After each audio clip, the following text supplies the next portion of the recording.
Welcome to Armchair Expert. I'm Dak Shepard. Hi, Emmy-nominated Dak Shepard. No, that accolade goes to you, my friend. Emmy-nominated miniature mouse, Monica Padman. And our guest is also Emmy-nominated and Emmy winner. Oh, sure. Bill Hader, one of my all-time favorite SNL cast members. So funny. Has an incredible show that you're probably already watching, Barry, on HBO. Yes. Fantastically made. Such a great tone. And, of course, you loved him in Trainwreck.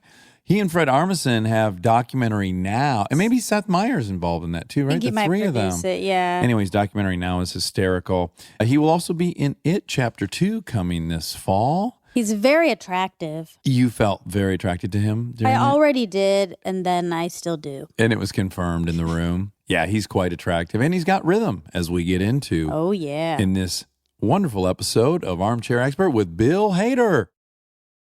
We get support from Quince.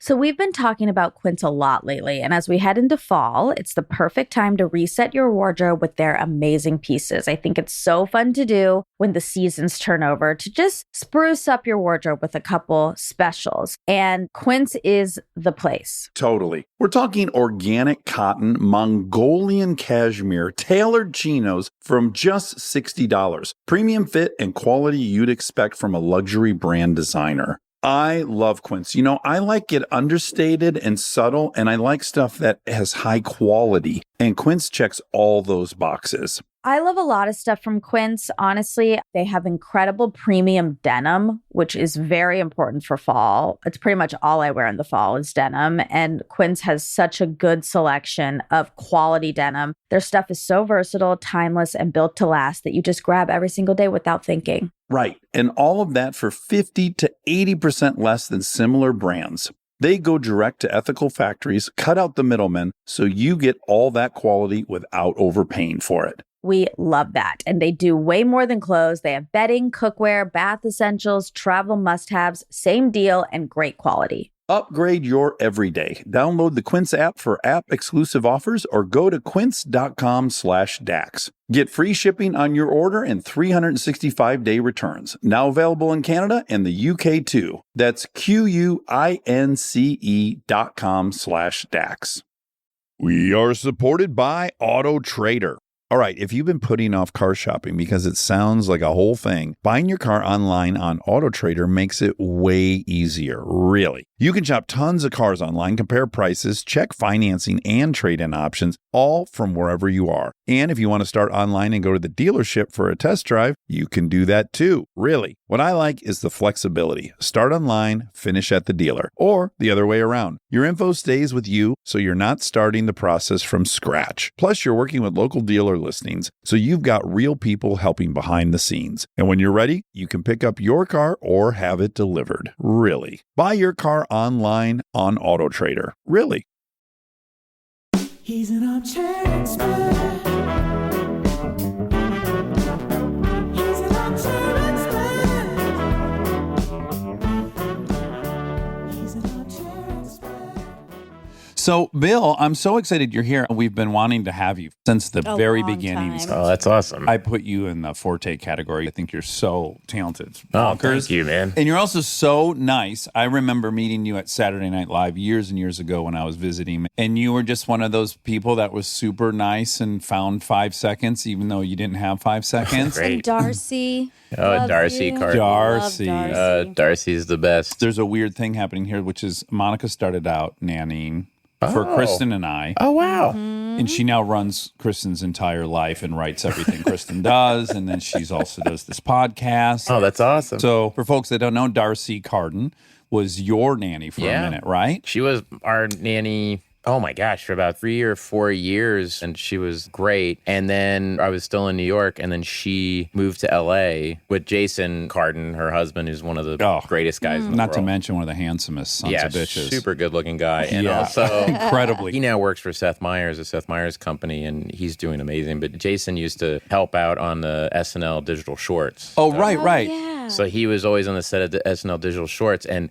always you would have female cast members or people in the makeup, hair, and wardrobe going, who is that guy? Yes. Getting you coffee. Who's that certified 10 that just No, who is you just that said guy? And I'm like, oh, it's Jason Carden. Darcy told us that he was so gorgeous. And she just quickly assessed it as like, he's so far out of my league, I'm just going to be me. And I think she burped in front of him right out of the gates. And then I think it was like that perfect trick of mine that you can do for an audition where you're like, oh, I'll never get this, so who gives a fuck? Oh, yeah. The minute you don't care is when it all happens. You get so hot, don't you? Yeah. To everyone. Yeah, to everybody. They're like, wow, they want nothing to do with me.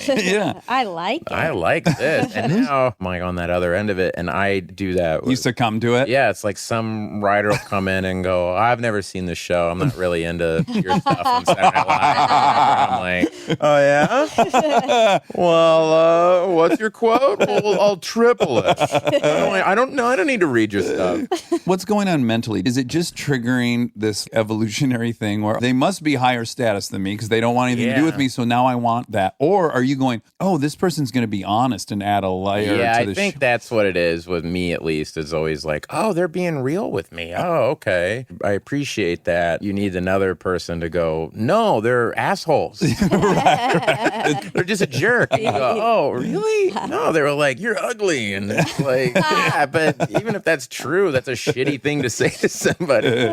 No, but I think with Darcy and Jason is that they just are these two beautiful people that found each other. And, you would just go like, oh, it's so cool that those two found each other. Yeah. They're family. I mean, they are. It's like what you're saying. I mean, it's their family. It's people go like, oh, she was your nanny. It's more like, no, she's kind of a part of my family, There's an implicit low status thing or something embarrassing just about the words. I don't like saying I have a nanny. Yeah. The nanny doesn't want to say he or she is a nanny. The whole thing seems so murky, right, Monica? Yeah, because one time we got in a big thing because Dax on a podcast called me his babysitter. Yeah. This was a long time ago. Well, my child's babysitter, just to be, although you are very much be honest my about who I'm babysitting. Yeah. And then I heard it and I was like, I don't like it when you refer to me as that. But that's what I was doing. But I didn't feel like it covered the real relationship. And I didn't like that. Yeah. But it's like, who cares? But then I quickly owned up to the fact that I was embarrassed to say I have a nanny. Yeah. So I was like, oh, babysitter's part-time. I don't seem super highfalutin to have a couple days a week I need someone. Yeah, you kind of go like, oh, I have a babysitter. It's not a full-blown nanny. Just like everyone has nanny. babysitter. Come on. Right. I'm the same way you are, and I'll say we have a wonderful woman now who works for us named Susie, and I will always be like, this is Susie, and I never, it's like, label her. Yeah, you don't want to be like, yeah, she's the help. Yeah. Don't look her in the eye. If you want to ask her something, just run it by me, Yeah. and then I'll tell you if it's a good time to talk to Suze. When Darcy was under your employ, were you immediately already knew she was into comedy? This is, I think, really impressive. She was just like this cool lady around my house. Yeah. I didn't know she was funny, and I remember she never would say, can I get a ticket to SNL? Sure. She didn't do any monologues for you or No, anything? nothing. She wouldn't really talk about it with me at all. And it wasn't until 3 years later that Polar asked if I would come do monologues at ASCAT. And Darcy kind of sheepishly said, hey, I just want you to know I'm going to be at ASCAT. I just want to warn I'm you. gonna I be just want performing. I'm performing at ASCAT tonight. I hope you know. And that there should have given me a clue that she wasn't just taking classes. Right. I was like, That's a hard you're performing with Seth and Amy and all these people on ASCAT. Yeah.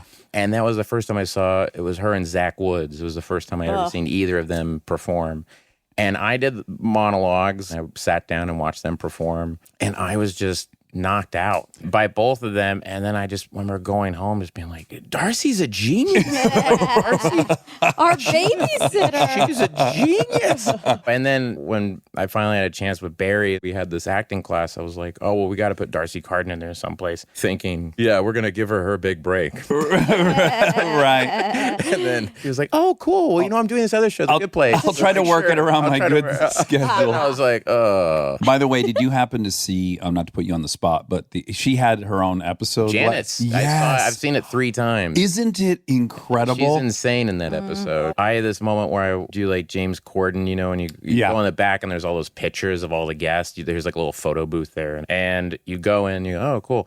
And I'm back there about to go out, and I look up, and there's Darcy's picture in between Justin Timberlake and like all these other people. It made me so happy seeing that. I was just like, wow, she did that and did it through a lot of hard work and being crazy talented, but just being a very genuine, good person. And do you have this experience where, like, I can enjoy Monica's success way more than I can my own? I get more excited for other people's. I know that's such a thing that people go, yeah, sure, right. But it really is, because I get very excited for somebody that, like Darcy, who I felt like did it right and deserves it. And I remember I had to take, you guys ever had to take prednisone before? Yep. Mm-hmm. It's awful. Oh, absolutely. And it's a steroid to help with inflammation. I was on a lot for a little bit there, and apparently you're not supposed to drink when you're on prednisone. Okay. And I had some tequila and basically got the makings of an ulcer in my stomach. Ooh. My ex was out of town, and I called Darcy, and I was like, I need you to come over here to watch the kid. As I was like, I laid on the floor in the fetal position, just calling my doctor. I was up all night, everything. But that's like, just imagining that nice girl showed up and was like, where is she? Okay, are you okay? Do you want me to go get this? Do you need milk? Do you want me to go? I can go to a bodega. I mean, it's 2 a.m. Right. One time my kid hit her head and she started bleeding, and I passed out. Passed out? I passed out. Okay. Oh, wow. And I just handed her to Darcy. I was like, I'm passing out. I just fell down, and so Oh, no, now she has to deal with the she kid just- and you. and me. And it concussed you. I couldn't handle seeing a kid hurt. And it happens kind of frequently. They do it. Now, you're from Tulsa, Oklahoma. Yeah. I don't know that I know anyone from Tulsa, Oklahoma. There's not a lot of Tulsa, Oklahomans out there. Yeah. Gary Busey's from Tulsa. Okay. Jeannie Tripplehorn's from Tulsa. Oh, Triple Horn. Yeah. I met Ben Stiller when I was 16 through her. She was in Waterworld, right? I'm thinking She was of in the same- Yeah. Waterworld and Basic Instinct. She was in the Great Mormon Show, the HBO. Oh, well, yes. Oh, Big Love. Big Love. Thank you. Mhm. Anyway, her best friend's son and I were good friends. And so I went over to their house for Thanksgiving one time when I was 16, and there was Jeannie Tripplehorn and Ben Stiller. No. Oh, wow. And I'm No. like, whoa. And so I had made like a little short film, and I ran home and I got it. Unlike Darcy, I was like, watch my thing. And they were like, ew. But they did. They actually did. And then Ben and Jean, they took me to see, me and my friend to go see Casino. The movie They Casino did? came out. Yeah, they were so sweet. This is a very so nice. lovely story. Yeah, they were very nice. I don't know if you ever had that thing where you kind of go, oh, there's this weird attainable, like I just met them and they're kind of normal and they're not from another planet or something. Because when you're in Tulsa, you think that. I couldn't agree more. It was an entire different universe. Like you could see a local newscaster occasionally, and that was huge. Like seeing Bill Bonds stumble out of a bar drunk and getting his Corvette. Yeah. And you're like, whoa. Totally. Yeah. See, that was him. Yes. And it was funny when I got Saturday Night Live. I remember me and Andy Samberg would always do interviews together because we came in together. And they go, oh, would you ever know you would be on SNL? And Andy was like, well, I knew it was, like a possibility I could possibly do this. And I was just like, no. It's like, are you kidding? There's no version of that I could ever imagine that you could be allowed to do it. So I think not growing up on the coast of California, New York, meeting Ben and Jeannie at that time was a huge thing for me of, oh, I've been weirdly anointed of, hey man, that thing you made was pretty good. Yeah. And I was like, I'm moving to LA. Can I grab your Can I number? stay with you? Yeah. And they were like, no. So back in Tulsa, your dad to me sounds like an incredibly interesting person. He owned an air freight company at one point. He was a truck driver. He managed a restaurant, and he also did stand-up. Yeah. This is what a guy. My parents had me super young. My mom was 20 and my dad was 23. And so there was no like, oh, it's a kid's show, we should watch this. We watched whatever they were watching. Right. And went to wherever they wanted to go, which was kind of awesome. So I remember going to weird stand-up show things and hanging out in the back, being really young. But it was in Tulsa, Sure. But you would have people like Sam Kinison and Bill Hicks. But now your dad, when he would do stand-up, like how seriously was he taking it? It was, oh, wouldn't it be fun to do this? And then he had 3 kids, and I just think it was, I got to make money. And It was more of a hobby than a pursuit. Yeah. It was kind of a cool thing because he couldn't help but be kind of creative. I remember just hanging out when I was a kid, when he was a truck driver, and you'd hang out with these other truck drivers and they would talk about everything from Airwolf or whatever. Sure, was on sure. TV. But also, I remember them telling about Of Mice and Men. I remember, I go, I have to read Of Mice and Men for school. And I was like in 5th grade, and they went, oh, Lenny and George and the butt. Really? Guys talking about Steinbeck. yeah, you didn't have to be some sort of intellectual to enjoy this stuff. It was very kind of just regular Yeah. people being touched by what would be considered high art. Now, do you and your dad have a similar disposition? He's more of like a man, and I'm not. Well, I just started picturing the guy in the brawny paper towel. I don't know, everyone just really likes my dad. He came to the Barry premiere, and everyone, oh my God, I love your dad, because he's just very personable. And mom was a dancer? She was a She dance taught teacher. dance? Yeah. Well, don't you first have to be a dancer to teach dance or no? No, I think Oh, you don't? just rock it right into it. Oh, wow. She just walked in off the street. So I could teach surgery, I perhaps. want them to go there. Yeah. She was a dancer and then taught dance in Tulsa. One of my first jobs was working in the little boutique in the dance studio. Okay. So I had to be behind the cash register. Selling like leotards And stuff when I was very, very young. I just remember being terrified of them showing me how to do a cash register, which still makes me nervous. There's a theme, and I love your Stern interview. From that interview, I know that you had tremendous amount of anxiety during SNL, which we'll talk about. But were you anxious as a kid? Yeah, it was all below the surface and would kind of come out being goofy and funny. And I realized that I could become comfortable in a situation was by being funny or just being weird or being loud. It would kind of break the tension. But yeah, and I would talk a lot when I'm really nervous. I met George Saunders and Tobias Wolff once. You met Tobias Wolff? They're like two of my favorite writers. Yeah. I met them, and I don't think they got a word in edgewise. I was going, when you wrote this and you did this, and just laughing the whole time and everything. Like, all right. I was like, Where did you meet them? George and I had been corresponding. We had never met each other, and he said, well, do you want to come up to San Francisco? And I said, yeah, man. And he goes, oh, Toby will come join us for dinner. Oh, wow. And he goes, oh, actually, we're going to have it at his house. And I was like, whoa. I just never stopped speaking. And do you beat yourself up pretty bad when that happens? Yeah. It's a thing that I've very consciously been working on. Internalize it and then speak. Do you think it was that nature of yours was just genetic biochemical, or do you think your situation that you felt like was giving you anxiety? When you grow up in Tulsa and you play sports and you enjoy it, but you're doing anything you kind of supposed to do, but then you also, really like movies, and I don't really like paying attention in school. And as I got in high school especially, I don't care about doing drugs and drinking or... Not that I think it's bad. It's not like some Puritan thing. I'd rather be doing something else. But I also want to be social. I want friends. But it gave me this anxiety that comes with trying to just be yourself. A lot of self-doubt, insecurity. Right. And so in the insecurity, mine was mostly physical. Like I was like, I just hate how I look and this better change or I'm going to have to get some help surgically or something. Mine was more, I'm not bright.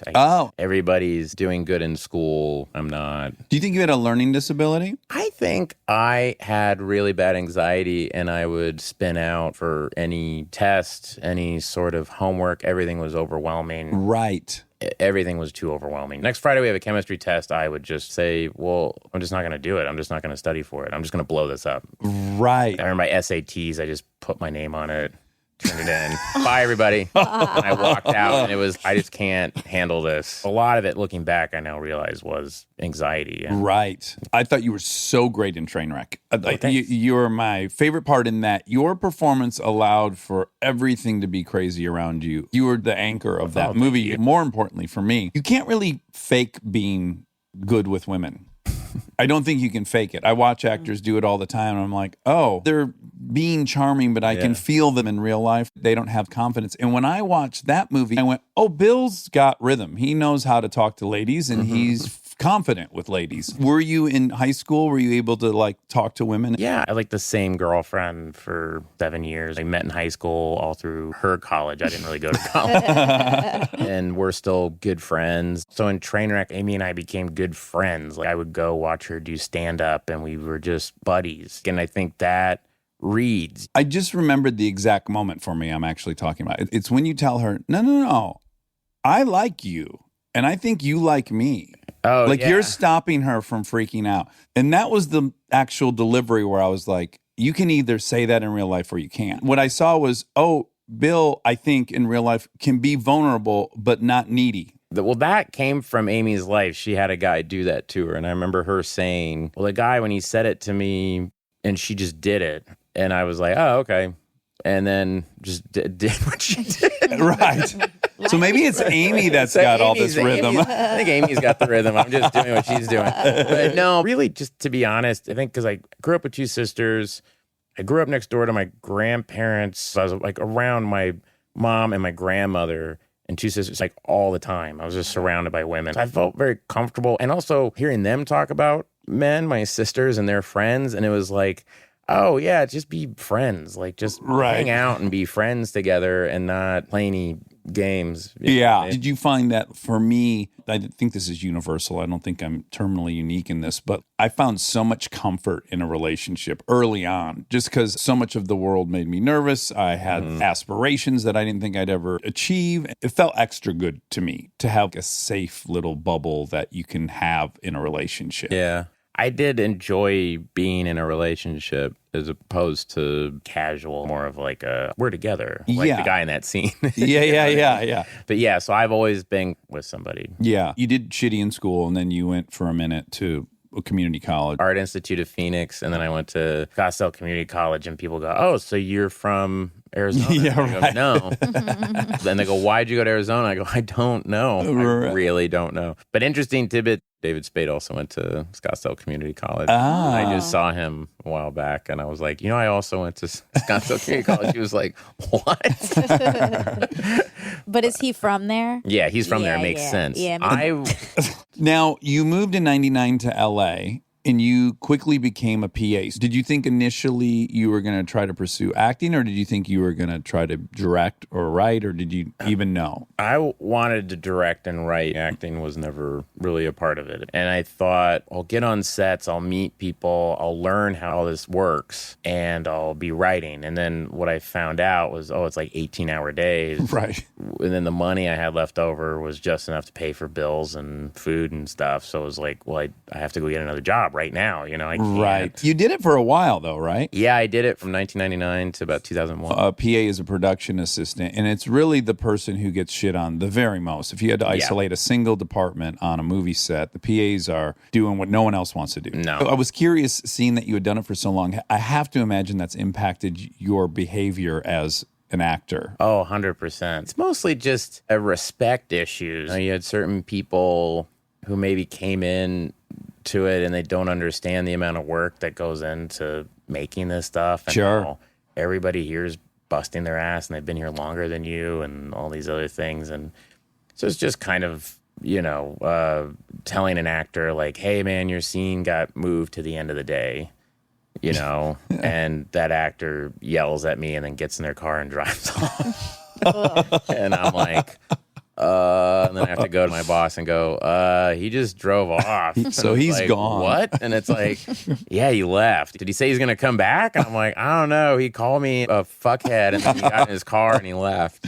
So that stuff did happen to you. Yeah, very rarely. Most everybody was very nice. It's complicated because on one side, I'm like, this is the worst job here. God bless these folks for working so hard. On the other side, I hate being followed somewhere and have someone whispering into a microphone, Dax is 10-100. Meaning Dax is peeing right now. Yeah, right. Like there's an infantilizing of it that rubs me the wrong way. But I actually have to think, hey, this isn't this person's fault. Well, also what I realized is that it's like anything, is that there have been actors like the guy who just left. Right. And if you don't have a PA there, then the guy just leaves. If you don't have someone following that guy Yeah, around. it's true. Yes. And so that dude fucks it for all For of us. all It of makes us. Everybody go, actors are babies. Yeah. They have to be followed around. I worked on Collateral Damage for Arnold Schwarzenegger, and I was the base camp PA on that. Bill, how was your weekend? Yeah, how was your weekend? Did you get laid? He has a weird stutter. Yeah, because he's thinking of the word. I think it's the translation. He would say to me once, he's in the jungle and he's grilling, and he would be like, "This is the same jungle we shot Predator in. And I go, oh, cool. He's grilling schnitzel. And he goes, Perfect. I would have schnitzel flown in for all the guys every week. And I go, oh, cool. And he would go, Carl Weathers, he liked the schnitzel.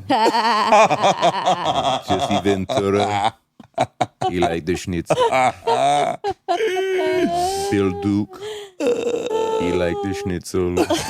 And by this point, he's talking to no one because I'm just kind of like, are you talking to me? Or are you not? He's just kind of talking to Or just doing like a memory exercise. Yeah, just a memory exercise. Shane Black, he liked the schnitzel.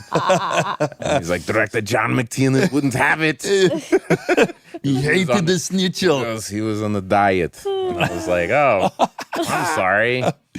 That was just funny, but you would have people treat you bad or you would watch them treat other people bad. I think what helped me as an actor and now directing and producing all this other stuff is that there's a chain of command, but there should be like a chain of respect. And it's like, if you're kind of cool with everybody, then everyone's kind of relaxed. I would work on a movie and the director would be tense and freaked out and angry, and everyone's tense. Yep. And It's really a top-down. totally. I worked on the first Spider-Man, the one with Tobey Maguire. I was a PA on that. And I remember Sam Raimi, I was that guy. Sam's going outside to have a cigarette. You got to go follow him. Right. Right. So I would have to go and be the guy. Spy on him.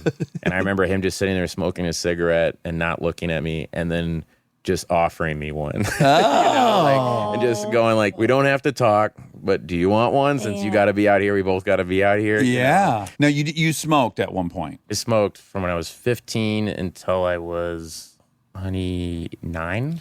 Okay. I'm 15 to 30. I'm right there with you. And now, did you have tics as a kid? Oh, yeah.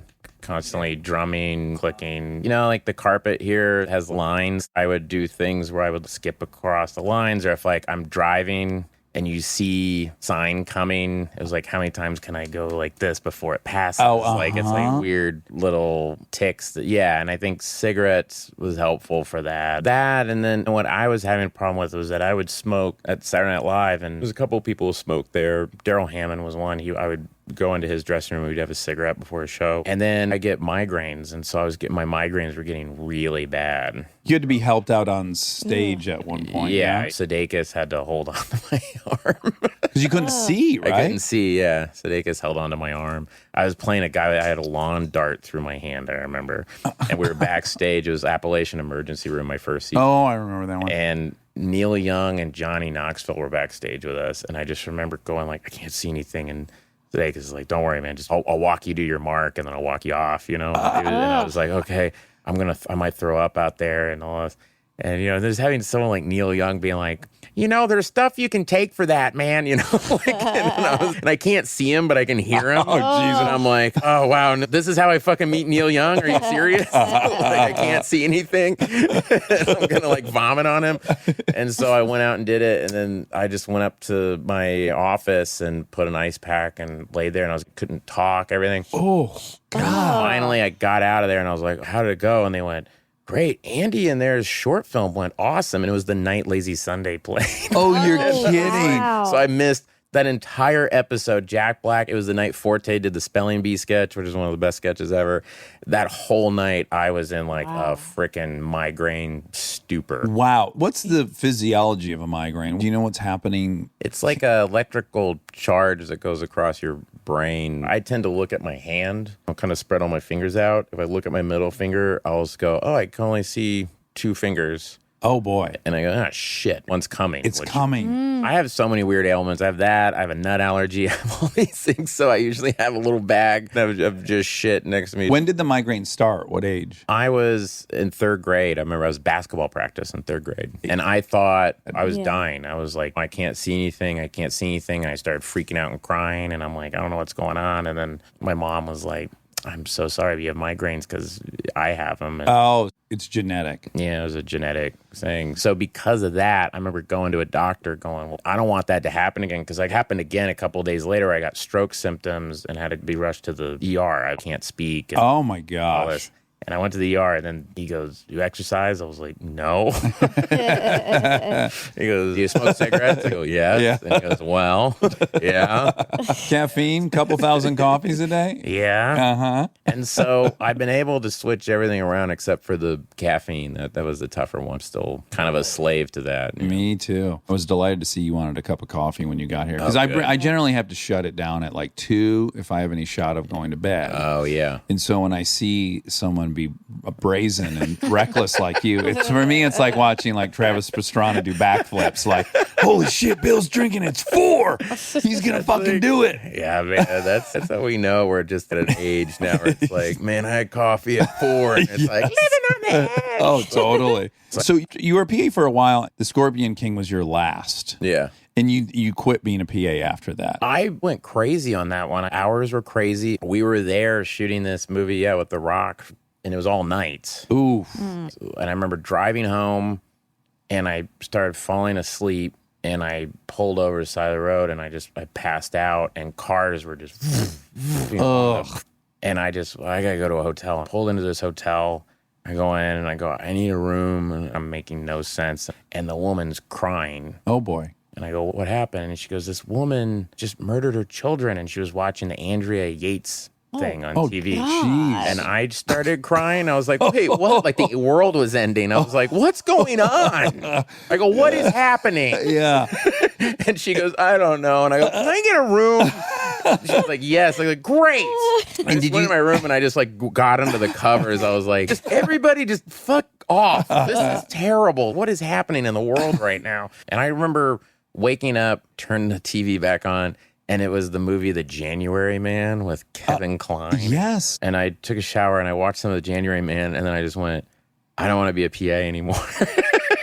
I got to figure something else out. I have to make stuff. But it was something about what transpired mentally for me. Well, you're not getting closer to anything. You're not getting closer to anything is the perfect way to put it. You're like, I'm not being creative at all. Stay tuned for more Armchair Expert, if you dare. This episode is supported by Helix.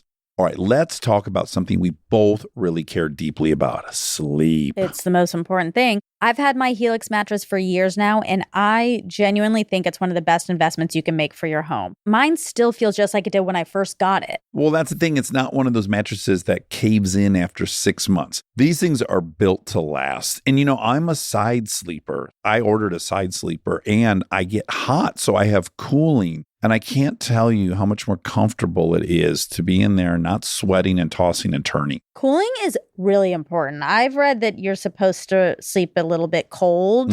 So I also have cooling. And they have over 20 models, so it's not a one-size-fits-all situation. You just go take their quiz and they match you to what actually works for your body. Plus, they've got cooling upgrades, which heading into summer, non-negotiable. Truly.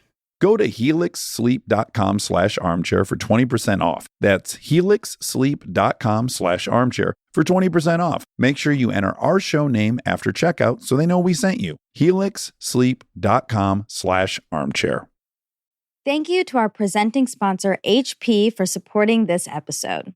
Parents, you've got enough on your back-to-school list right now. Ink cartridges do not need to be on it. They just don't. The HP Smart Tank printer uses a refillable ink tank and comes with up to 3 years of ink included. It's the last printer you'll ever need. To learn more, search HP Smart Tank. This podcast is brought to you by Squarespace. We've talked before about Rob building our website on Squarespace, and I bring it up again because it's a perfect example of what they do well. Rob had all the pieces, the content, the vision, the ideas, but he needed something to actually take all that and make it public facing. And Squarespace was that bridge. Maybe you're in the same spot. You've been developing something, a business, a skill set, a body of work, and it's been private. It's been yours, but at some point you're ready to put it out there, and that transition from private to public can feel like a huge leap. Squarespace makes it feel like a step. Beautiful templates, built-in SEO, email campaigns, scheduling, analytics, everything you need to go from I've been working on this to here it is, come find me. All in one place, no code, no stitching together a bunch of different tools. So if you've been sitting on something and waiting for the right moment, this might be it. Head to squarespace.com/DAX for a free trial. And when you're ready to launch, use offer code DAX to save 10% off your first purchase of a website or domain. We are supported by Walden University. You know that feeling when you've been thinking about making a move, going after the degree, the promotion, that thing you keep telling yourself you'll get to someday? Walden University is built for that moment. For over 50 years, Walden has helped working professionals get the W, the knowledge, the skills, and the confidence to create real change in their careers and communities. Their programs are designed around your life, not the other way around. With Tempo Learning available in select programs, there are no rigid schedules or set weekly deadlines. You move at your own pace. And Walden's faculty aren't just academics. They're practitioners who bring real-world experience into everything they teach. From your first class to career coaching and beyond, Walden is your partner the whole way. Take the first step and learn at a pace that works for you. Visit waldenu.edu. Walden University. Set a course for change. Certified to operate by Chev.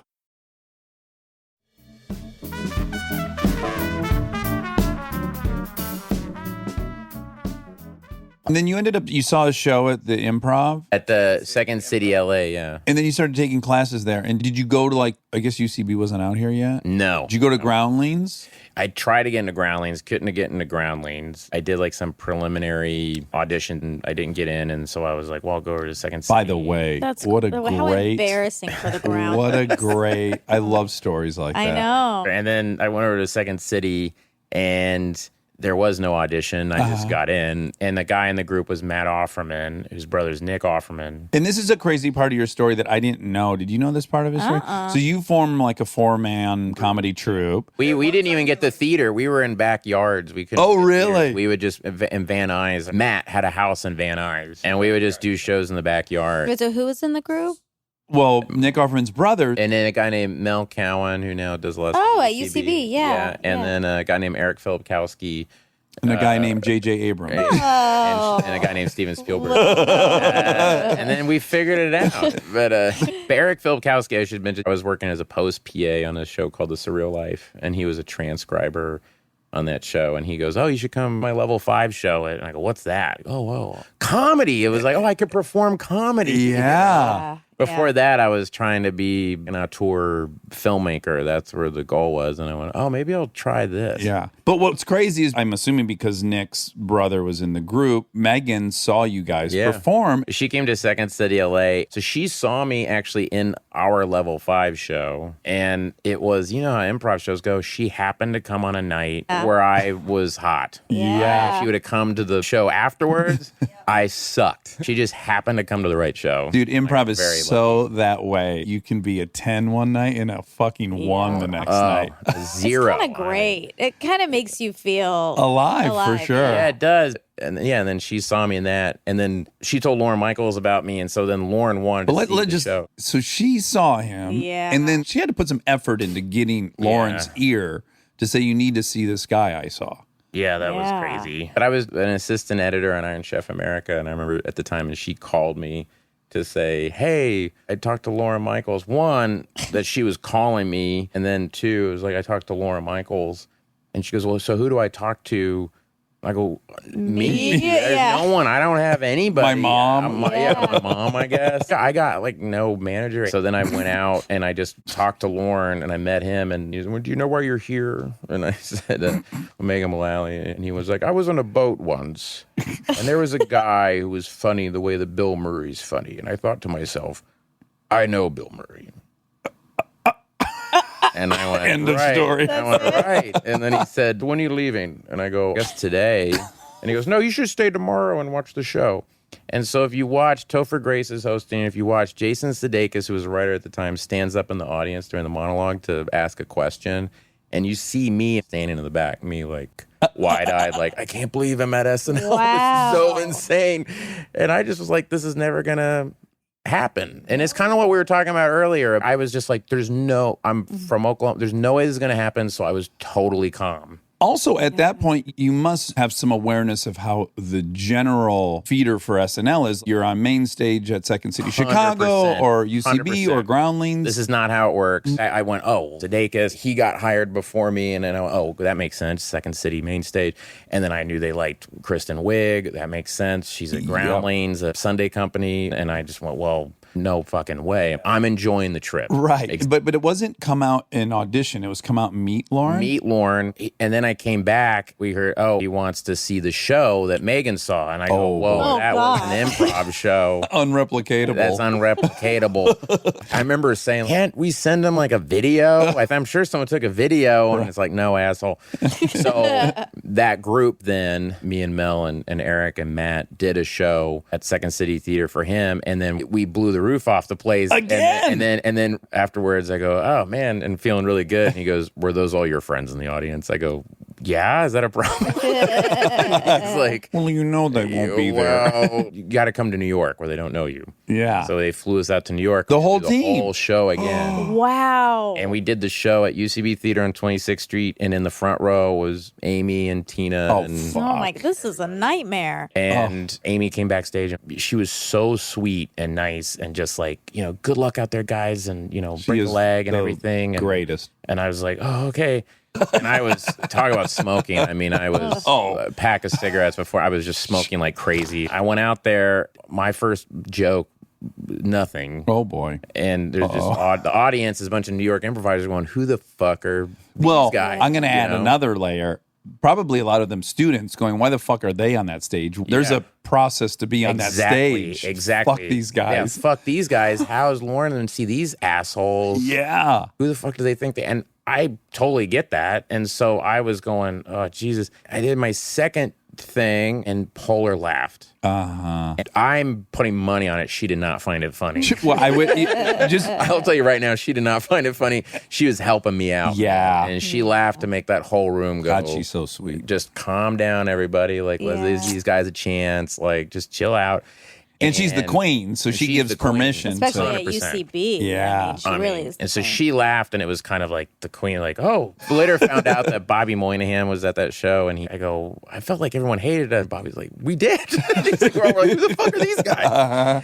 But we won them over by the end, and then after that, I was like, I might actually fucking get this thing. This is wild. But that in itself wasn't your was that your then I had to do the official audition. So what's so weird to me about this process is Lauren is putting now so much time into it because he both met with you, then he came all the way to LA and saw you, and now he goes to a second show, and ultimately just for you to audition. I still to this day don't know what the method was. Was that super weird with the dynamic of the other people in your improv group? Like, were they like, we're helping you get this thing we all want? I'll tell you what, man, those guys, Mel, Matt, Eric, they the whole time were just like, man, let's just help them out. They always knew, like, they're into so Bill, nice. and let's help them out. And the day after my last show, so I did my last show on SNL, that next day, I woke up, I called all those guys, and I go, hey, man, I just want to say I'm through that experience, and it never would have happened without you. And I love those guys. It's like the Beatles helping John Lennon get taken away for a solo career. Or something. Yeah, it was just very selfless. Now, I would have been doing that, but in my mind, I would have been like, I'm also going to steal the show and surprise everybody that I'm the one.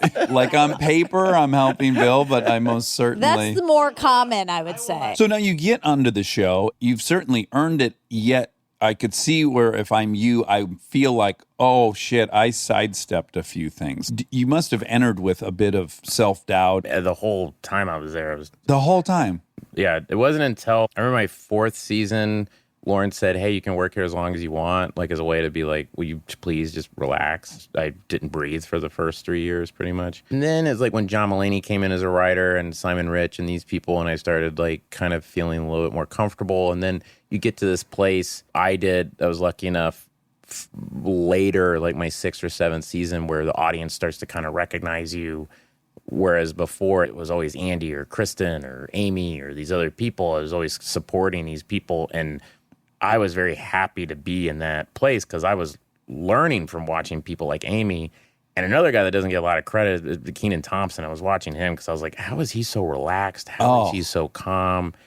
God, he gives so much in every performance. It's so easy for him. Yeah, he's so not rushed. Huh? No, he finds laughs in things that aren't there. Right. Like you read it and you're like, that's not a laugh. How did Keenan just get a laugh out of that? And I would watch that. Okay, how do you do that? For me, I just took it as a learning experience. And then really did my first season. I was so terrified. I mean, I kind of folded a bit and just kind of wasn't putting up good sketches at the table, really in my head. It wasn't until Seth Meyers came to me and he could tell I was struggling and he was like, okay, you know the Italian character you did in your audition? I was like, yeah. He's like, you should do that on the show and you should make it a talk show. And I was like, everybody does talk shows on the show. Why?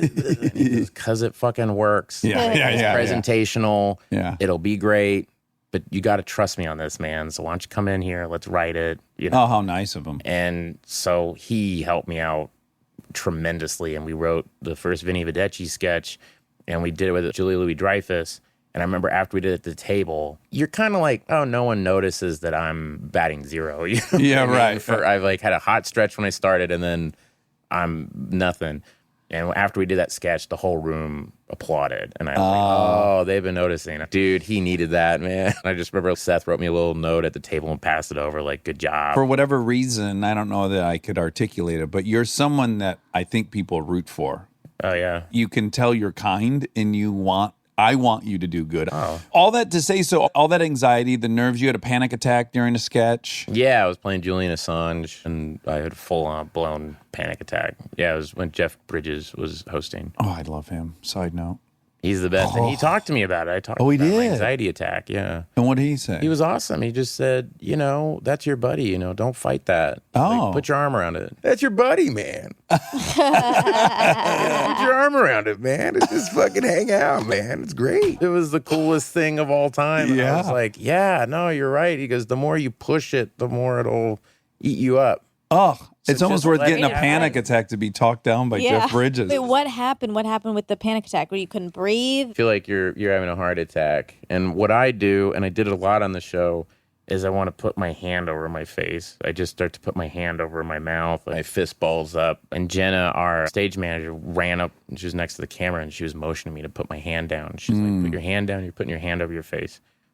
And I had this long monologue. And so I'm trying to do Julian Assange, but I keep putting my hand on my face. Remember afterwards sitting down and got in the makeup chair and started kind of crying a bit. I just felt bad at my job. I just felt like fuck, dude, you've been here for how long and this shit's happening? I always felt that some people thought I was just super dramatic. Right. You know, Like that a it was drama just queen. Over dramatic. Like, I can't go out there. I just can't go out there. I can't breathe. You mustn't look at my face. Don't look at my face.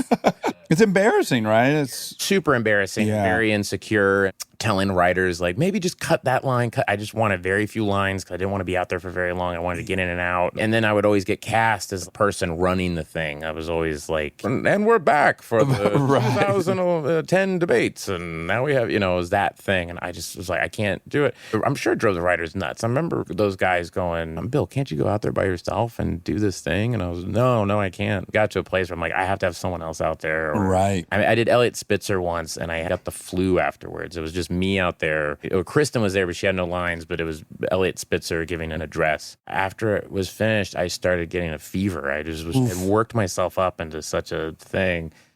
And the writers just, I'm sure I would do the same thing if I was them rolling their eyes like, God, what a fucking baby. Jesus. And I was like, I have a problem. I'm trying to figure out here. And at any point were you seeking therapy or anything? Yeah. I went to therapy and that was helpful. Going, what is it that you're afraid of? Is it messing up? Oh, maybe that's it. You know, and so I would do little things of if it said on the cue cards, hello, ladies and gentlemen, I would go, ladies and gentlemen, how we doing? You know, I would just do something that wasn't on it to make my break brain out. go, you fucked up. We're still here. Oh. We're breathing. Fine. Oh. Yeah, You know, kind of like it's fine. submersion therapy. Like, interesting. I had a real legit thought that a light would fall on me. As crazy as that sounds, I'm like, the lights will fall at some point. I thought, why isn't someone just running up and grabbing me on stage? I mean, it's really crazy. They would go, you know, that can't happen. And I go, right. You know, but then we did a sketch with Justin Bieber where a wall almost fell on him. Oh, really? So then you Oh, have good. You were that happen. validated. Good. So then I go, see? Yeah. Uh-huh. The wall almost fell on us. Like, what it would have been great is if it fell and killed him, and everyone would be panicking, and there'd be a shot of you smiling really big. Yeah. Like, I knew I knew should be it. afraid Smiling of and pointing at it, going, see? You know what it was? It was the unpredictability of it, which is what's exciting about it. Yes. But you want control. On SNL, it's like, no, man, you're building a house of cards in the deck of a speeding boat. It's impossible. You just kind of go, well, man, I can't worry about all this other stuff. And I've held on to that, I think, past SNL, where it's like I can control my output, what I'm writing, and what I'm creating, and how I'm acting in other people's things. I can control that. Yeah. And I can control some of the input, whatever I'm reading, watching, life I'm living to an extent, and who I choose to be around and do with my life. Yeah.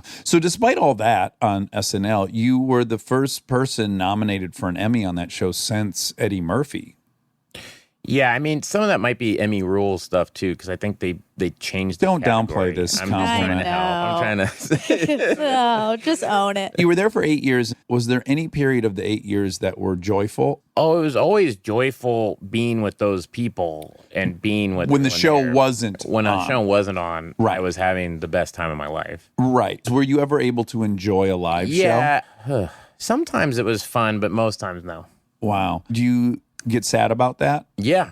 And I would be sad real time. I would go back to my dressing room and the thing would kill and people would be applauding and loving the thing. And I'm like, just fucking enjoy this. And it was always mad at myself that I couldn't let go in a way and just enjoy it. And you'd have insomnia, right? Yeah, I would stay up starting Thursday and I would Oy. fall asleep until Sunday. And do you still have a hard time sleeping? No, it was totally that. It was just that. Just that show. Yeah. Wow. When you've gone back to host, does that anxiety resume? Or Oh, yeah, 100%. It does. Yeah, last time I hosted, Lauren came down. I was like, can you please just relax and try to have fun? Yeah. Just try to have fun. You own the stage. They clearly like you. Will you please just fucking have a good time? I'm like, just let me have my process. Because then there's this weird part of me that's like, it worked. And so maybe that's just my process. But I will say, I'll back up a bit. You said, did you ever have fun on it? I will say my last 2 seasons, I would still get very nervous. But I found myself in sketches having a bit more fun, owning it a bit more. And that comes with just kind of confidence. But I still was having a hard time sleeping. I still would be really kind of jacked up. But I do wonder as well if you had mentally shifted, because so much of that anxiety for me and fear comes from just broadcasting into the future. Like I'm living in the future. Yeah. And so as you're making your way through SNL, you're like, you want to be there for a long time. Yeah. And I would imagine at a certain point, even you would have to acknowledge, I did it. I'm in year 7. Yeah. So maybe you could step out of the future a hair and just be a little more present. Yeah, that was a lot of it. I think also is just being from how I grew up and my personality is someone that any sort of ambition or anything, like you guys just called me on it of, hey, you won that Emmy. It's like, well, they changed my brain just kind of goes to that. Well, a braggart was maybe the worst thing you could be. Worst thing in the world. I could be in Tulsa. It's a dude going, fuck you, hater. Come on, man. Yeah. You know, it's like that dude sitting next to me. Yeah. And you're like, hey, you won an Emmy. And it's like, well, it wasn't. The fucking rules were changed. What was it an Emmy? It wasn't an Emmy. Was it? I think it was. Was it? You gonna tell me this guy's better than Will Ferrell? Fuck you, man. You know, and it's like, Really? You give me a break? Give me a break, homie. So you left SNL, and I have to imagine, obviously, I would imagine someone like yourself had to have been pretty nervous quitting something that was stable. And yeah, but I think it was a time where it's like, you just feel like it's run its course. You start to realize it's like a bigger thing, but like life isn't like this one giant arc. It's like these little mini arcs. Chapters, a thing begins and ends and everything. And then so you kind of go like, oh, this is the ending of that thing, and I'd rather go out feeling good. And are you in real life similar to how you were on the show? Do you have a fair amount of anxiety in life? Yeah, about certain things, but through therapy, meditating, just taking care of myself. So that helped. It's gotten a lot better through managing it. Right. That Jeff Bridges thing of like, put your arm around Stop it. battling Stop it. battling it. And you go, oh, shit, I'm getting anxious. And there's this thing of take the narrative out of it. If you're angry or whatever, if you go, I'm so anxious because, take out the because and just go, I'm anxious. Like you just kind of hold it in your hand and go, oh, this is me anxious. You just say, well, I'm angry. And you just go, that's fine just to be angry. Yeah. And you just kind of sit down and go, well, I'm angry. Because, no, don't, like, just, you're angry. And it'll pass. And it'll pass. And then you go, oh, I'm not that angry anymore. There are a couple things that I admire about you. One is, I'm curious where this comes from. You were smartly happy to play many small roles in great movies. Was it a conscious choice you made? Like you were in Superbad. That was my first moment. I was like, oh, he can act in movies, because you really never know when you love someone from SNL. There's always like the first time you really see him in a movie, you're like, how's this going to go? And I was like, oh, this guy can do everything. Oh, sweet. But did you have options to lead stuff and just said, no, I want to wait? Yeah. What guided me was just, is it good or not? You know, and just kind of like, I like that. I'm not into that. And I remember an agent actually, passed me off to another agent because I was getting meetings for leading things kind of early, but they were things that I wasn't really into. I don't want to say what the name of the movie was, but there was an agent where I got an email. The email said, let me get this straight. Instead of being in blank movie with blank actor for this amount of money, you'd rather be in Superbad with the guy who plays George Michael on Arrested Development for X amount of money. And then I saw that email and I was like, ugh. And then a year went by and Superbad came out and that movie came out and Superbad did great. And then I replied, yes. Oh, you waited. I waited till the movies came out and then I went, yes. Oh, that's perfect. what a moment. Yeah. Probably That not. was one of those great. I was like, I wonder if I still have that email. And I was like, I do. And I was like, I'm going to respond to it. And I was like, yes. I think because I came into this wanting to write and direct and all those other things, the acting, performing, it was kind of like I led with like movie nerd first. Normally, I'm curious, like what actor someone thought they were trying to become. But it sounds like maybe you had more aspirations of like, I want to be Hal Ashby, or I want to be. Yeah. Is there a career that you loved that you kind of? I was always just into the movie. I love reading about, when I was in high school, reading about Scorsese and Spielberg and. Did you all read those Raging guys. Bulls? Yeah, Easy Riders, Raging Bulls. I read this book, The Emperor and the Wolf, about Toshiro Mifune and Akira Kurosawa. That's like 900 pages, and I read it twice. Really? I'm like just so into that world and these guys who made these movies that mean so much to me. It was always the movies and the people making them. And so doing the show, Barry, because it's about theater, I know nothing about it. I mean, right. So I'm always asking them. And I mean, I legit was directing an episode this past season and I said, so you guys are going to go, which way is upstage? Which way is downstage? And they were like, are you kidding? And I was like, I know nothing. Yeah. I'm like, I'm a movie nerd. By the way, I've been doing a multicam for a year, and I finally said to the director, literally 3 weeks ago, I'm like, I have camera left, camera right. I know all that stuff. Yeah. I'm like, up and down, I can't get it. And he goes, oh, well, the stage used to be tilted towards the audience. Oh, So it was higher and back and lower in front. And then once I saw this, I'm like, okay, I finally fucking have it. A year and a half later. Makes sense. Yes. Yeah. So when you decided to do Barry, what led to that decision to make that show at HBO? I got off SNL and came to LA and had nothing. And then I wanted to find something I could act in and possibly direct and things like that. And then everybody, because of SNL, was just interested in, it was mostly television stuff. Right. So I went to HBO and I didn't have an idea, but they had seen me in Skeleton Twins and said, we liked you in that. We would love to do a comedy that's more a comedy drama type of thing. Yeah. We're kind of more interested in that than like a sketch thing. There's this guy, Alec Berg, that we think you would get along with really well. And so Alec and I just started hanging out and we came up with an idea for a show that sucked, that we worked on for like 2 months, and then we both went, this blows, and then came up with this thing, and it came out like a lot of good things. I'm learning, if you go into something like, I'm going to make a show about the futility of violence, Right. the show's going to suck. Yeah. But if you go into it with like, oh, here's this guy who's lonely and looking for a community, oh, I can relate to that. So is that emotion, if you can let that emotion lead Yeah. you. I think just being a guy who watches a lot of movies and stuff, just can't help but just want it to feel different. But I look at it, I mean, I just saw Vince Gilligan like 3 days ago, and I was like, dude, I feel like we rip off Breaking Bad so bad on your show. And he was like, oh, no, come on, man, don't worry about it. And I was like, yeah.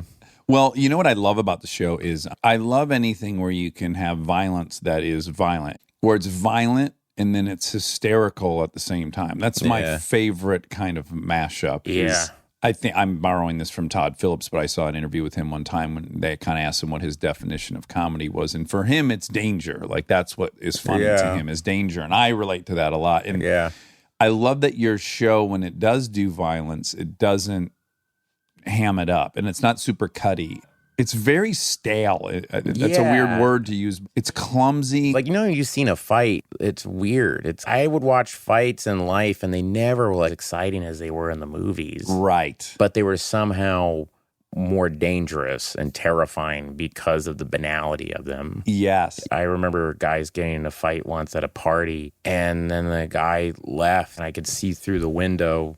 The guy who got his ass kicked walked out with his friend and went to his, and I saw him in the window go to his bike, and he took out something that was wrapped in a cloth, and he started undoing it, and I went, this guy has a gun. We got to get out of here. Yeah. But there wasn't any music that came on. Right. I could just see this thing, and someone's having a banal conversation about what just happened, and the other guy's laughing, and they're getting ice for the guy or whatever. Yeah. And I just was like, we got to leave. It wasn't a gun. It was a knife. He came back with a knife, and everybody wouldn't let him in, and it was this awful thing. But you have those moments, and after you're out of it, you go, I wish I had seen it more like that. Yes. I think people heard what the show is about, and they go, oh, this is going to be cute, kind of a glib thing about violence. Right. And don't get me wrong, I like those shows and movies, but I thought for this, it's like, oh, let's make it how it's affected this guy. But it is a true test of directing, I think. You certainly had the idea to execute it the way that you have, but then doing it for the first time has to be a little bit addled with, like, when you were shooting the pilot, were you like, oh boy, I hope I'm right about this? Like, was there an inclination to get funny, or did you just think occasionally, like, oh, maybe I should just cover my ass and make this a little funny? No, that's a good question. No. Again, it's that thing I was saying earlier. It's like, it's about the thing. And the way this piece of art, to sound pretentious, the way this will work is you have to be true to it, And I think this is the only way to make it work. And Alec Berg, felt the same way. So maybe the reason I felt so confident was I had Alec there going like, no, this is good. Not that I wasn't walking back to my car at the end of the day going like, did I get everything? Did that, right. Or was that too insane, or was that whatever? What I learned on the show, and still am figuring out, is that so much of it is you write it kind of straight, and you figure out the emotions and the logic, and you get the story down. And then it's almost like doing Mystery Science Theater with your own material, where you do it so many times, and it's so serious and laborious that you can't help but start adding jokes because you're tired of looking through it. That helps, I completely agree. That's exactly how I approach writing this. Like, I sit down and write a drama always first, because I'm sure your brain works this way too. Like, it doesn't matter, parenthood, whatever. I could be in the most serious scene in the world, and my brain is like, Terminator. It's just like, oh, I could do that. Would be funny. Yeah, you have to modulate it sometimes, and sometimes you just like want to be entertaining because people are tired and they're working hard, and so you're like, oh, maybe if I did this and everyone would laugh. But without a doubt, anything that feels false, it's so funny. We'll be looking through takes and it sticks out really bad. It just go, nope. So this morning I watched episode 5 of season 2. The fight scene with you and the judo guy. Oh, yeah. Was so spectacular. One long shot. And the longer that goes on, I'm starting to get more and more nervous in a great way. Well, it's an action scene, and Paolo Dobro, the DP, and I talked about it as being like, how can we do this in one that feels weirdly not shooting for action, but almost commenting on it in a way? And she was like, what if they just kind of pass in and out of frame, and it's just, we just slow it down? And I go, yeah, it's like the camera's from the point of view of someone judging the two of them, going like, guys, stop. What are you doing? You're not inside of the fight like you generally are. You're very much outside of the fight. Yeah. And you kind of want to just watch them get tired really quick. And what I like too is you become overly aware of the setting they're in. Because again, on most action things, you're so inside of everything. You don't really think about the environment they're in. Yeah. But the way that was shot, I was just like, someone's going through that wall. Like, so you like, this is a real house. Shit's about to get broken. It's my favorite fight scene of all time is Brazen, Arizona, inside the mobile home. Yeah, it's amazing. I just remember as a kid laughing so hard that he punched through the wall and then pulled a piece of wood out from the wall. And then you started hitting him on the head with it. Yeah.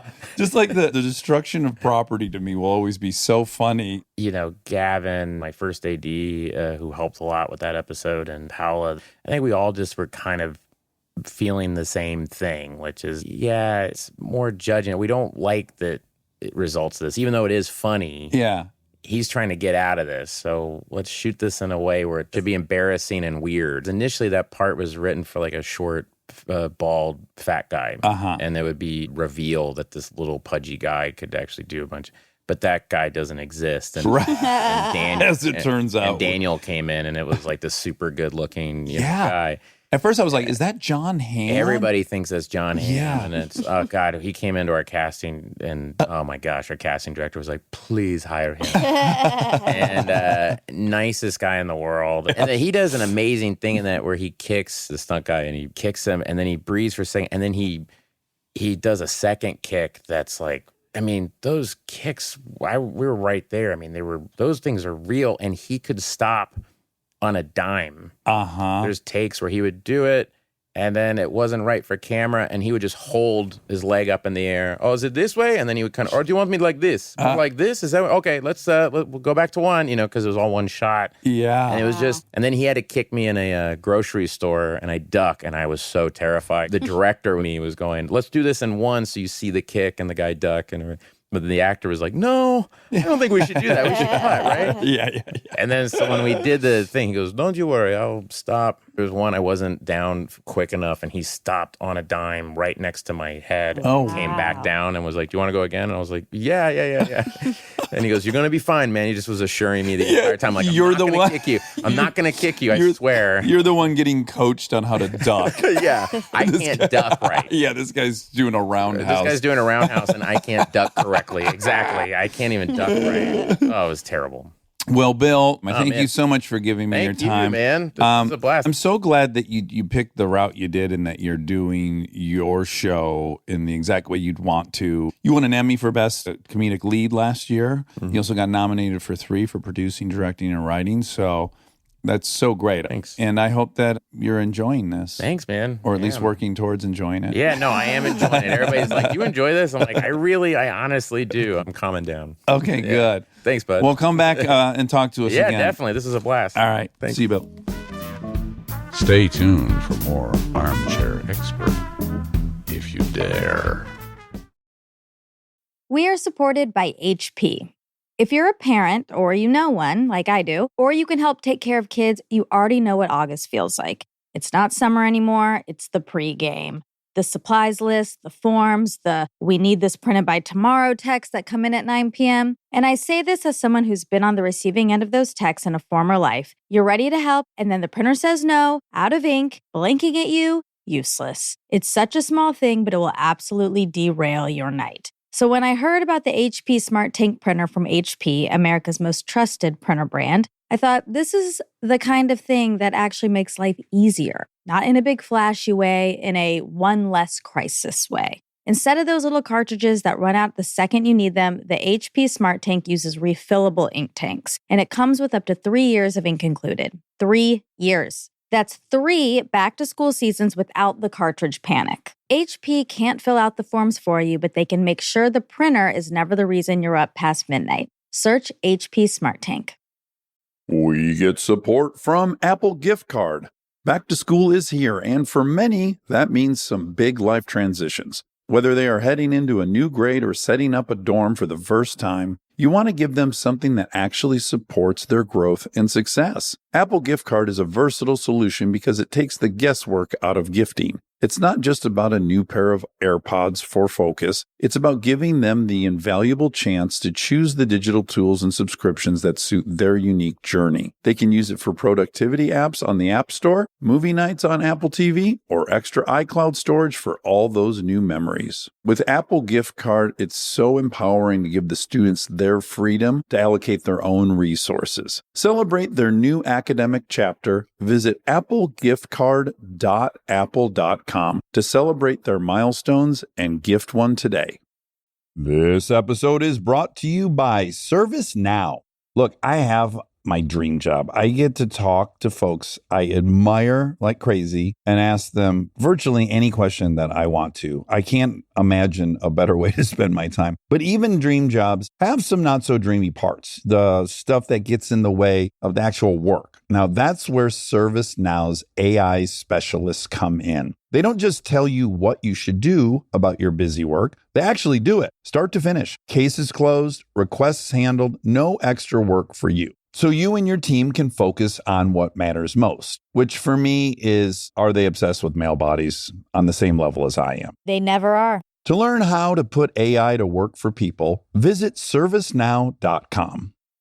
This episode is brought to you by SoFi, the all-in-one finance app where you can bank, borrow, and invest all in one place. Let's talk bank accounts for a second. The average bank savings rate is 0.39% in interest. You're earning pennies on your savings, but it does not have to be that way.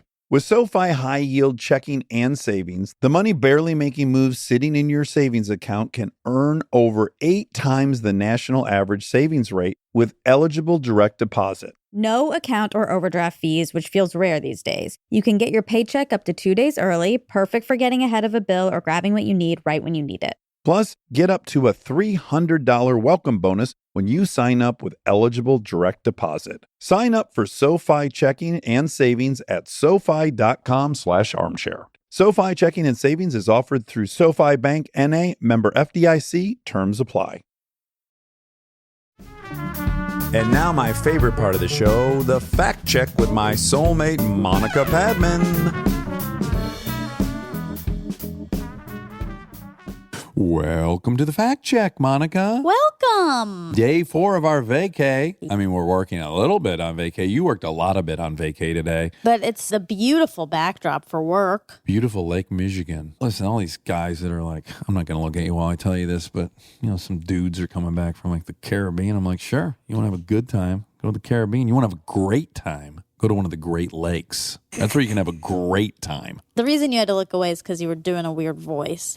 Well, I was doing the bit yesterday in the water for about an hour, and you only found it funny for about 6 of the minutes. Yeah, I thought that was a long time Sure. for me to be invested. Absolutely. Yeah. I would say the bit only had about 3 minutes of legs. Yeah. But, you know, sometimes you find a second gear around minute 30 of talking about the Great Lakes. There's a second wind. Yeah. Yeah. You didn't hang in long enough for that second wind. It looks like the ocean. I said that I think maybe you're mistaken or you lied to me. Right. You're pretty certain it is the ocean. Yeah. Despite the fact that we can see Chicago from the crow's nest.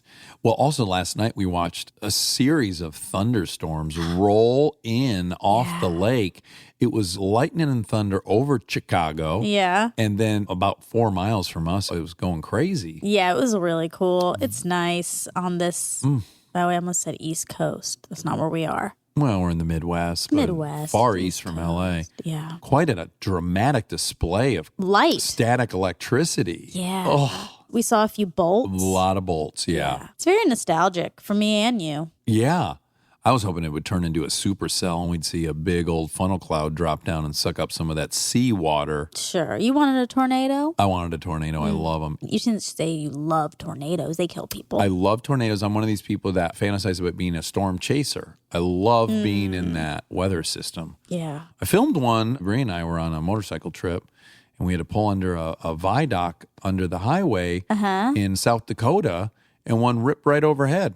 I was running my video camera. Oh, cool. All the South Dakota folks were bored out of their mind. Like, we were so excited, Bree and I, we were like going crazy. Something about the barometric pressure, everything looks yellow all of a sudden. We're so excited to be experiencing it. And then all the folks from South Dakota were just in their car under the viaduct, nearly falling asleep because I think it was such a regular occurrence Oh, to they're them. just used to it. Yes. Huh.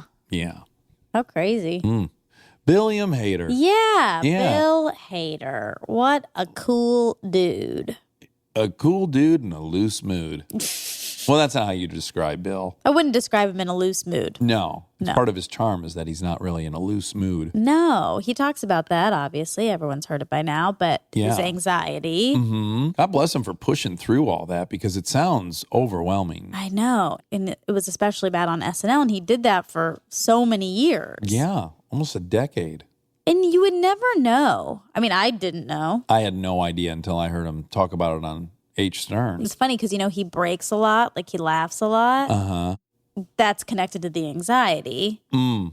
But it seems like, he's just like loose and fun. In a loose mood. He's in a loose mood, but With he's a loose not in stool. a loose mood. Yeah. We don't know about his stool. No. We have Although no idea. I think Well, anxious people have loose stools. I do too. I think so. I think it can often lead to honesty. Speaking of which, a raccoon assaulted the deck last night. I missed it. I woke up after the raccoon. The raccoon had put was cleaned. one plop down and then a Hannes Rhea on the stairs. Yikes. We theorized because I had left a Ziploc bag next to the grill with all that salmonella probably, and that raccoon ate that maybe bag. Oh, he ate it and then he got quickly sick. Yeah, and then he liquefied it. Oh, no. This is just our theory. We don't know. Sure. That's a good theory. I think so. You've got, a bag of old chicken water in it. Yeah, ew. And an undiscerning raccoon. Oh, man, that poor guy. He thought he was really hitting the jackpot. Yes, if you don't live around raccoons and you just see them on TV and cartoons, yeah, poor guy. But if you've grown up around raccoons, they are pesky little fuckers. They're cute. You know that story where the one was in my backseat of my Pontiac? No. My Pontiac Catalina, I got out of high school. I pulled up to my house. I sprinted inside, left the door open. Because you had diarrhea? No, I had to get my work clothes on, and then I had to bolt over to Troy. Okay. So I left the door open, and then I get in the car, and I'm driving down the road, and I hear all this paper rustling around the back seat. So I'm like driving and putting my hand over the back of the seat and trying to figure out what's blowing around back there.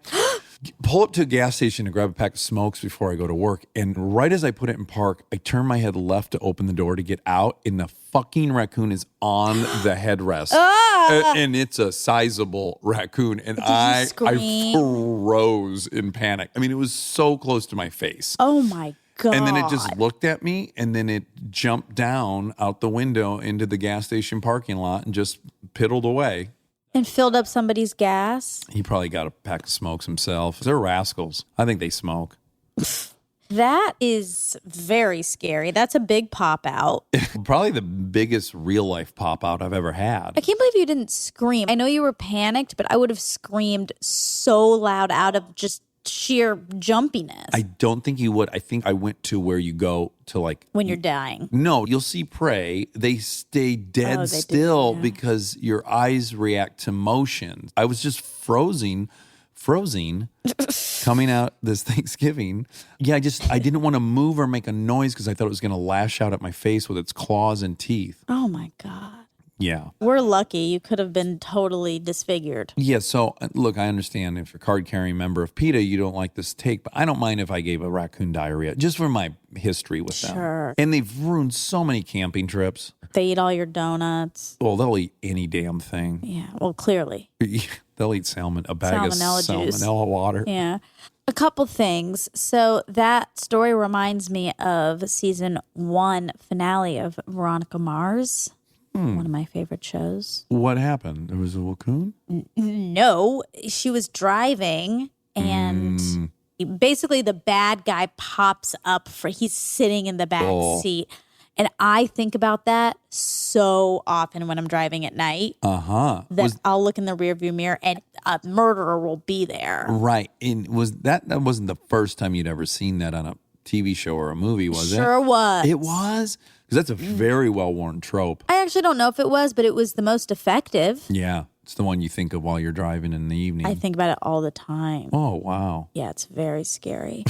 Secondly, the probability of me being right about it being diarrhea, 95%.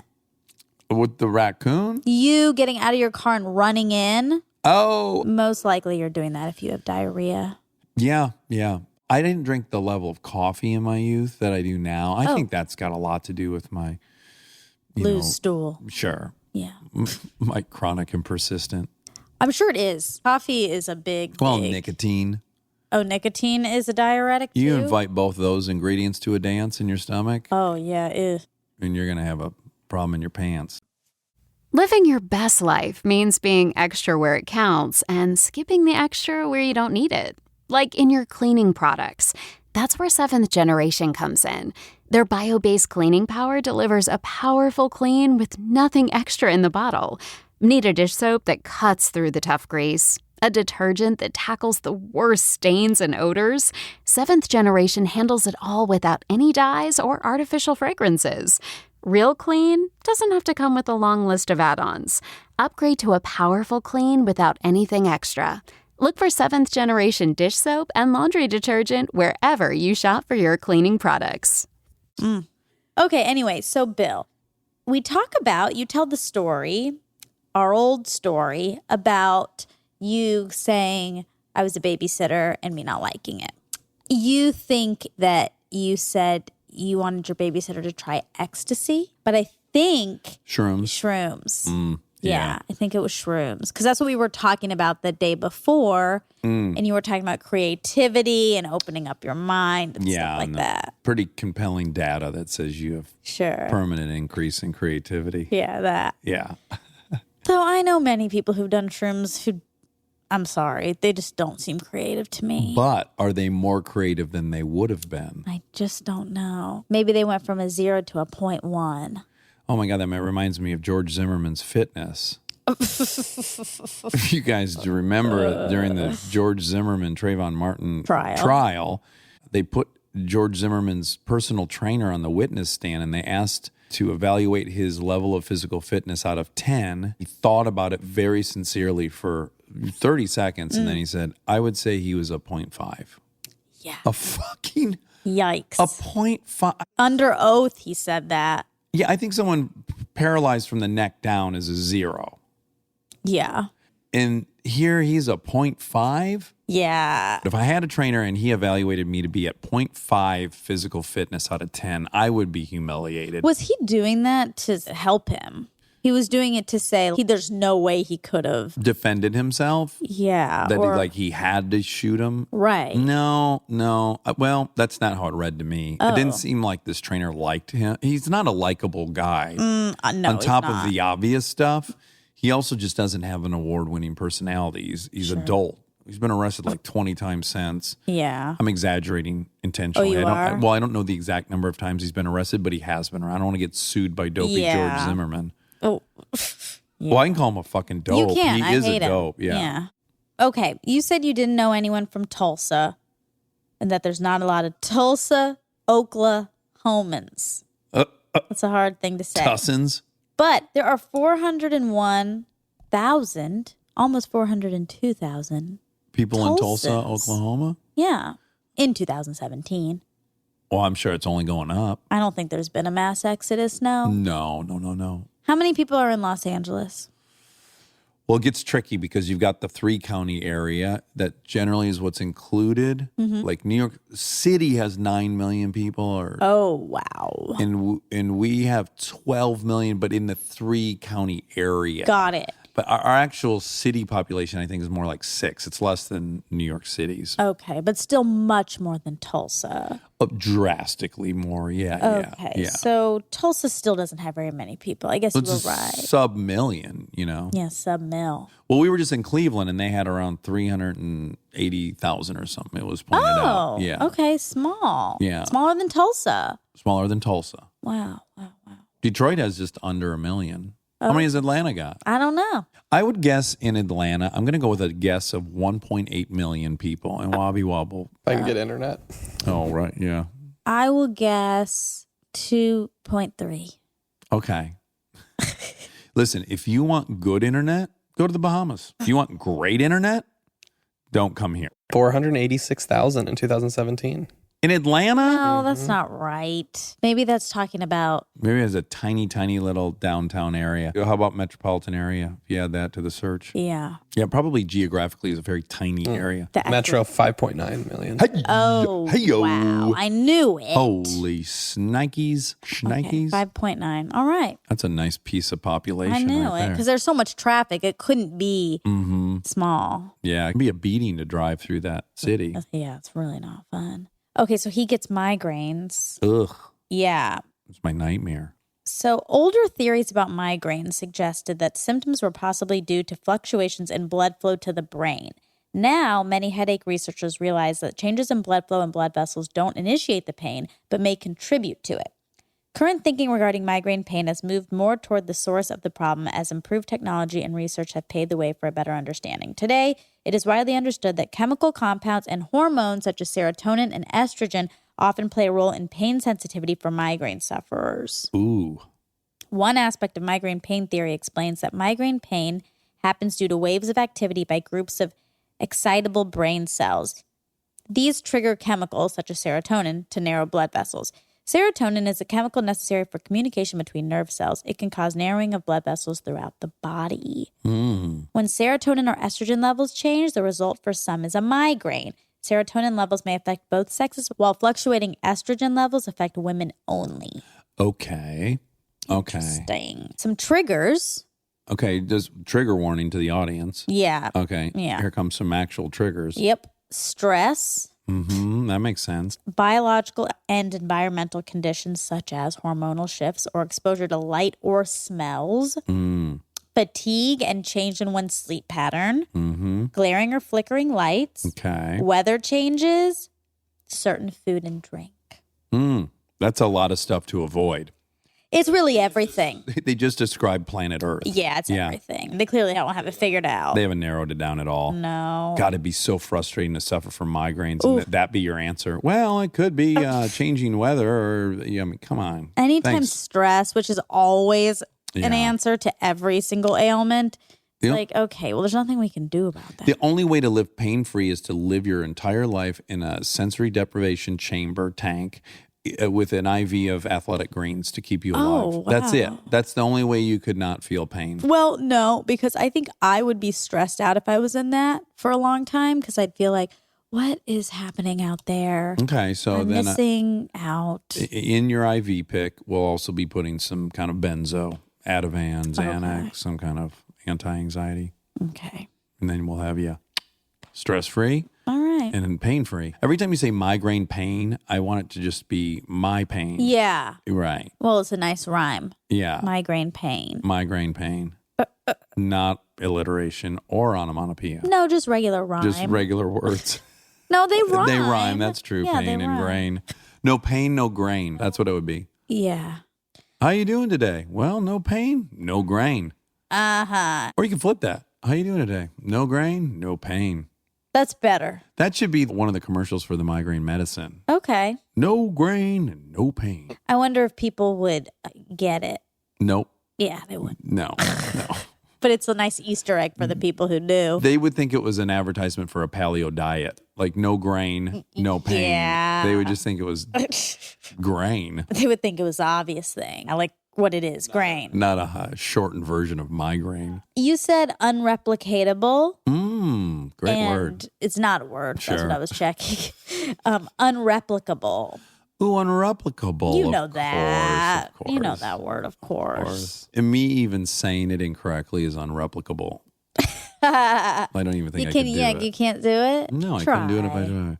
Well, it is also unreplicatable. Oh, you did it. Oh. Guess it wasn't unreplicable. That makes me think of reputation. Sure. Unreplicable. Do you think you have a good reputation? Hey, that's great. Yes, I think I have a fine, but only through meeting some of these strangers on the podcast. If I deduced I do have an okay reputation.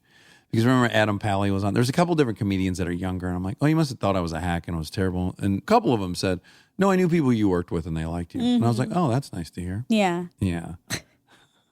But you could say to your daughter or son, like, oh, don't date them. They are unreplicable. So it sounds like a bad reputation. Oh. And then that kid would have to say, Dad, you're not using that word right. Well, no, I'd say until they can clone, I'm saying it correctly. They're unreplicable. Okay, so that's actually a positive. Sure. Take it how you will. Don't date that guy. He's unreplicable and he's too special for you. He's unreplicable and unrecognizable. You don't deserve him. That's all. Whoa. It was quick. There weren't that many facts. I mean, I might have missed some. Okay, I'm well. sorry if I did. I don't think I did, though. Don't apologize for perfection. It's unreplicable. It's very unbecoming and unreplicable. It really sounds like marbles in the mouth saying it. Let me hear you hit it one more. Unreplicable. Yeah, that sounds like a mess. It sounds like a car accident in your mouth with marbles and chewing gum. Big old mess. Well, I love you. Let's double down on this vacay and really commit Yeah. to raging hard. All right. Okay. Okay. All right. Night night. Bye.